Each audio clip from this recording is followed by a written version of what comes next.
মারা যাওয়ার ঠিক আগে মানুষ প্রায় সবাই একই জিনিস দেখে, কারণ বিজ্ঞান এটা প্রমাণ করেছে। তুমি কি জানো, মারা যাওয়ার ঠিক আগ মুহূর্তে অনেক মানুষ একটা জিনিসই বলে। তারা বলে, একটা আলো দেখেছি, খুব শান্ত লাগছে। এই অভিজ্ঞতাকে বলা হয় নেয়ার ডেথ এক্সপিরিয়েন্স বা এনডিই।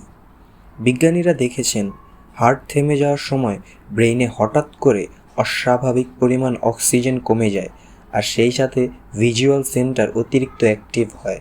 এর ফল একটা উজ্জ্বল আলো আসে, শান্ত অনুভূতি, আর অনেক সময় জীবনের স্মৃতি চোখের সামনে সিনেমার মতো চলতে থাকে। সবচেয়ে অবাক ব্যাপার, এই অভিজ্ঞতা শুধু এক ধর্ম বা এক দেশের মানুষের না, বিশ্বজুড়ে মানুষ প্রায় একই কথা বলে। কেউ এটাকে বলে ব্রেইনের শেষ রিয়াকশন, আর কেউ বলে এটা পরের জীবনের প্রথম দরজা। তুমি যেটাই বিশ্বাস করো, একটা কথা সত্য, মৃত্যু হয়তো শেষ না, হয়তো এটা আরেকটা যাত্রার শুরু। ফলো করো 3 মিনিটস শর্টস, কারণ বাস্তবতা কল্পনার থেকেও ভয়ঙ্কর।